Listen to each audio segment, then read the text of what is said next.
there guys, welcome to today's Captain's Blog. It's Wednesday, October 26, 1400 hours, and we have something from Mr. Mike Veldman. So, this I know him. Interesting. You do know him. I do? Yes, Dr. Mike Veldman, out of Stillwater, Oklahoma, is the gentleman who built the fuser. Huh. Okay. We like Mike. Someone's playing Journey. It happens. This box has been shipped no less than 3 different times. Cool. Because here it's from David McDonald. On top it's from Mike Veldman. I'm all kinds of confused. Welcome to my What world. do we got? I don't know what it is. Someone's phone's ringing. Oh wow, that's terrifying. It's the same brand as our other stuff. That is it. Back up! You're a professional cameraman. That is property of the U.S. federal government, Federal Aviation Administration. This is your FAA dollars at work right there. That's scary. All right, and To be fair, FAA dollars from when? okay, yeah. I have no idea what. Oh, it's a audio video switcher. You're not gonna like it though. Flip it over. Why? There's inputs on the back that are bent. Oh, that's alright. That's audio out. We don't care about that. We can fix that.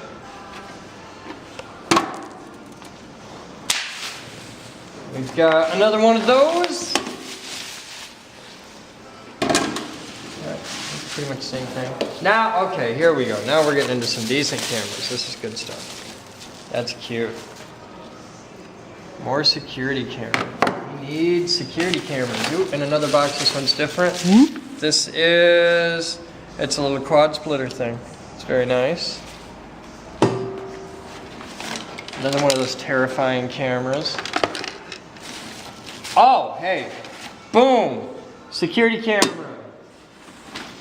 Security camera. Security camera. This is fabulous. This is absolutely Fabulous, you said. and no letter. Hang on, maybe there's a thing here. No, no letter. No letter from Mike. No, I've checked, I've looked, I got nothing. That's just a label. Thank you, Mr. Veldman, and other dude who sent this. And David McDonald, thank you, sir. You guys have fun. We've got the cameras. They arrived safely. This is pretty cool. We got, okay, for the viewers at home who are going to want to know model numbers, this is an all-track Kilo Charlie 4300 with a good lens. It's a rainbow lens. So we got 3 of those. We've got a Kilo Charlie 5510 Charles November. Now this is the Burl units. TV camera, model Tango Charlie 7011 umbrella.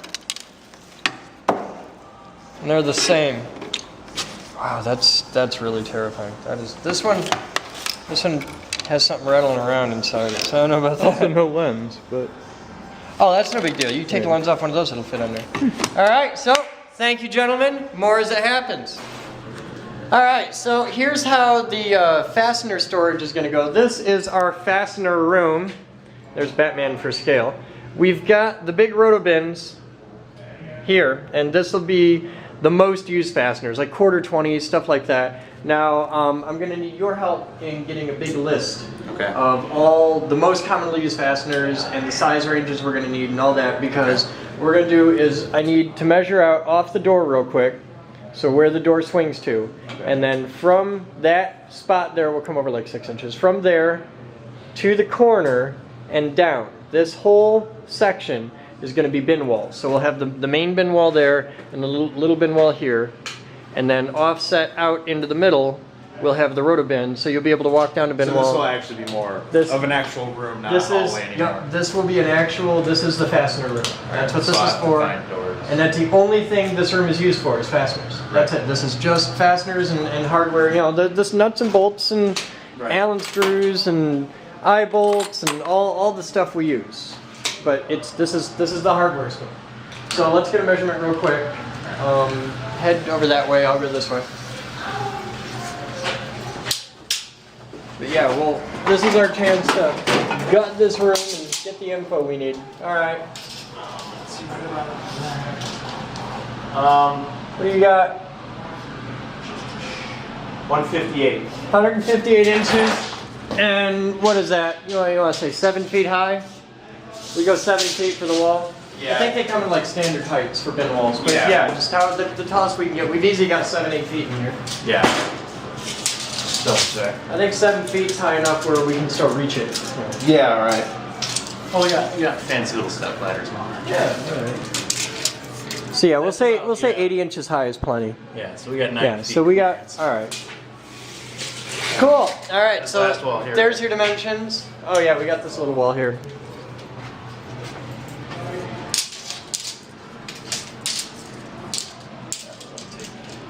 I'd say 4 foot. It's 6 inches, so. It's almost 5 all the way out, but you figure 4 foot because you're going to lose some at that end. Right. So 4 foot of bin wall there. Cool.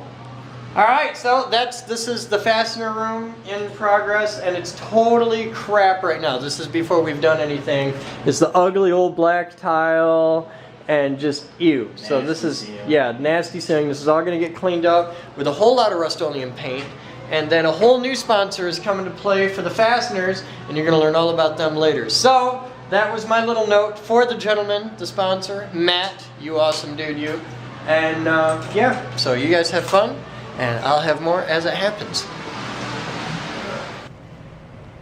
15:35 hours, and there's the 4th coat of primer, and I just put the first part of the first coat of black on the frame for the Mark IV.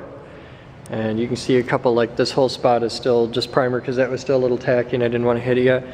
But we got a little bit of black on it. It's starting to look at least the right color now. And over here, look at that. First coat of red on #1 capacitor.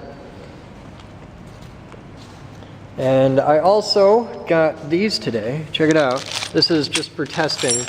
The final version is going to be copper.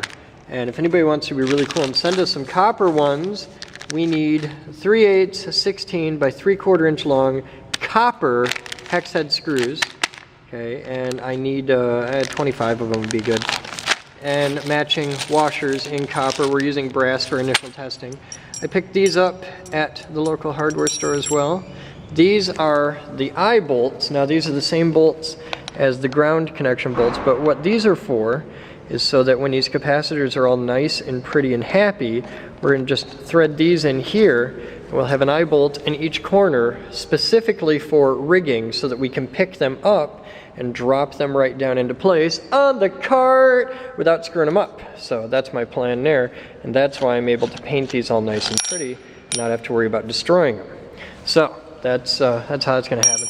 Also, for more painting supplies, I got a thing of alcohol, a thing of acetone, and 2 10-packs of my 60 grit. I'm using 60 grit to take us down to bare metal, and then once we're going, we're doing 220 grit. This is my primer sanding to sand off my runs and that. And then for when I get down to the finished stuff, and we're really, really getting it pretty, we'll go to like probably an 800 grit. So we're getting there. That's how it all starts though. First coat of color on each. More as it happens.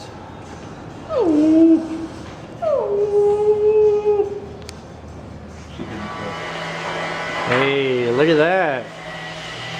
Enos! Hey! What are you guys doing? We are putting out the rest of the clamps in this area. Marking them off, tying them down. We're getting there. Actually, this part I'm being kind of lazy and tying the tape measure up there so I can go through and mark it all. Yeah, I noticed the tape measure is held on here with a beam clamp. Yeah, okay. Are you learning proper work practices here, Rob? Yes, I am. Or is Enos teaching you how to be a lazy little shit? That one right there. Okay, we'll go with that. Hey, at least I don't deny it, right, Chris? Hey, man, you're rocking out. You've developed a system, is what you have. Time management. And I'm not waiting on people. Yeah. It's a good system. What do you got going on? I was coming to talk to you. Oh, what? The heat well, kicked off again. Did it really? I think That's it did. ridiculous. Yeah. Keegs, heating and cooling, quality work.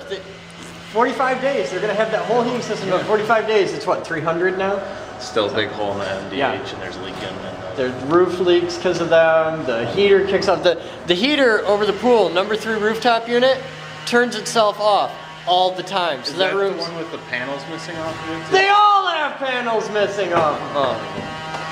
But yo, that's why I'm trying to paint in here. The room's Right. 60 degrees, so that's making life fun. Keegs, K-E-A-G, Keegs Heating and Cooling, best contractor in America. So you, what do you got? Well, I always see this office. They're an interior office design place, whatever, and they always have a big truck that goes to the scrapyard every now and then. They wrote Okay. the number down. Seems like something that we may be able to get like nice chairs out of them. Or Yeah, something send like me that. an email with their contact info. Yeah. Like find their website and that. I and I'll got the look them phone up. number off the truck. Yeah, cool. Just email it to me. I'll give a call tomorrow morning. Okay. All right, cool. Thank you, sir. This is poor Amy. Poor Amy, who has to do the floor. And this is what happens when people don't mask properly. I'm So- suffering. It's so hard being you. Suffering. See? So what do you got going on here? What's going on?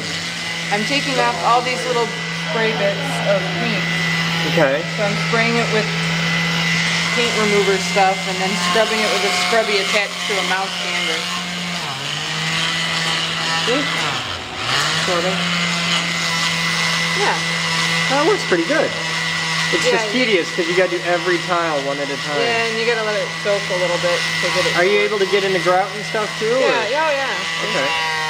Oh wow, okay. Yeah, So this is pretty much the cleanest the floor has ever been. probably. Yeah. Alright. It's working. Let's see if I can find another standard good trick at helping you. That's a good idea.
Alright, so that's coat 2 black, coat 2 red, and we'll probably hit him again before the end of the day. Time is 16:08 hours, and we'll be back.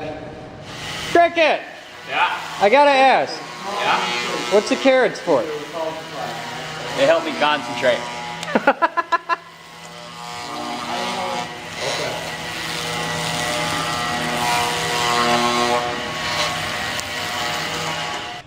Monkey, M-O-N-K-E-H 616 writes in, if I were to send you some coins from the UK, could you shrink them and send them back? Absolutely, sir, for a nominal fee. We will work out what that fee will be when we get the Mark IV prototype working and actually have this sorted out. Right now, we can't actually shrink any more coins. I took the whole thing apart.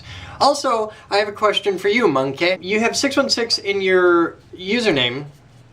What is the significance of that? Please comment back because I'm curious, because 616 is the area code for Grand Rapids, Michigan, right here where the Geek Group is located. So there, your comment is approved. Laza Gilder, I think, writes in with, I admire all the Geek Group does, so it pains me to say this, but I'm sorry, quote, I need zip ties, unquote, is a very rude and disrespectful way of making a request. Chris, you do a brilliant job, but please remember manners do not cost a penny. Kids will watch this and your words will influence them. Laza Gilder, you have no idea how much that scares the hell out of me every time somebody reminds me of that. You're right, manners are free, and I am not known for having a whole lot of them. Well, I do have a whole lot of them, they're all bad. Understand that there's... First off, I make no excuse. My manners are terrible, and it's something I should absolutely work on, and I shall continue to endeavor to do so. You should have met me 10 years ago. I was a mean son of a bitch. But I'm doing a lot better now and continuing. However, you're right. Also understand that when that video was shot and when I said that, it's like 11 o'clock at night and we've been thrashing ass all day long, and that's how we talk to each other in the lab. Courtesy goes right out the window when everybody's all excited and it's a high stress, rah rah rah kind of thing of let's get the damn thing done and blow something up. We've had a lot of people write in and I keep just trying to, I've been trying to do viewer mail and I haven't had time. It's just things have been insane here. So I apologize for that. But a lot of people have written in about what's with the language in the captain's blog of, you know, people have noticed that we've cut out the swearing as much as possible, and people around here swear. It's a workshop. We're not a daycare center. This is how we actually talk. This is how it actually is. And from time to time, I'm known to say shit and shoved in it. And much worse. I was raised by a construction worker and know how to swear like a professional. We're endeavoring to cut it out, and the funny thing was, now I've got 50 different people complaining about how, you know, why are we cutting out the swearing and all that. The reason is the captain's blog started out as a super secret thing of, you know, this is just the notes. It was lab notes for just this is us and this is what we're doing and this is what actually happened today, because the production videos on the official channel take a long time to make. We've got videos that are in production right now that were shot over the summer. Some of them are making me crazy. It takes usually at least 2 weeks for a production video to get out, often more. So the captain's blog started out as a thing of, first it was just my training. It was me learning how to edit video back when I edited all the production videos. I don't anymore. But it got famous, it got big. We've got tons and tons of subscribers on the captain's blog, and because of that, some of the people who are non-trivial donors and benefactors watch this channel. Also, all the city inspectors watch it, our insurance company watches it, everybody watches the captain's blog because it's the day-to-day of what's happening here and people are interested. Because of that, we had to clean it up. The captain's blog would, okay, think about it. I make roughly a video a day. Sometimes I've had days where I've released 5 or 7 videos, and sometimes I go a week or 2 without releasing a video, but it evens out to about a video a day. We've been doing this since 2004 or 5, I think. It's a long time in the captain's blog. I don't even know when it started. I know we've been making videos since 2004, but I don't think the captain's blog's that old. I think captain's blog started in 2005, 2006, somewhere in there. So we've made over 1,800 episodes of captain's blog. There aren't that many on the internet. And that's because when we decided to clean up the captain's blog and get rid of, you know, the offensive videos, which was pretty much anything where I said whatever, we deleted them all. We can do that. It's our prerogative. That's the nice thing about having YouTube, is we can control the message we want to portray, and we grew up. So we grew up, we got rid of the childish captain's blog videos and a lot of really bad editing. Wow, did I used to suck at editing for a long time. So the language is getting cleaned up. I've decided that it is the captain's blog. It should be a little edgy. It is not G-rated like the Geek Group channel is. So occasionally I may actually say shit or fuck or whatever, but that's how we talk. These are real words. Words have meaning. Words have power. And if you don't like it, change the fucking channel. So yeah, that's my whole thing on being rude and disrespectful. We're all close friends here. This is very much a family, and this is how we talk to each other. Courtesy needs to be bumped up a bit. Professionalism needs to be bumped up. Professionalism needs to be bumped up a bit. And these are things that we're working on. It's a learning process. It's a growing process, and we invite you to come with us. I invite constructive criticism. Like, I get a lot of emails telling me the many ways in which I suck, and there's more than a few. I'm not saying they're not completely valid. And I encourage people to write in, like Laza Gilder did, and you know, I mean, the tone of it. I admire all the Geek Group does. It pains me to say this. I'm sorry to say, you know, it's very polite, it's very respectful, it's very nice, and he's offering intelligent, constructive criticism. I welcome that. I'm not a god, I'm just a geek. I have tons of stuff to learn, and this job doesn't come with a manual. So that's the kind of stuff I like. And I will endeavor, sir, to be more polite and work on that. And I'll smack some of my staff around and see what I can do about getting them to be a little bit more polite too. So thank you. You guys have fun. I'll be back.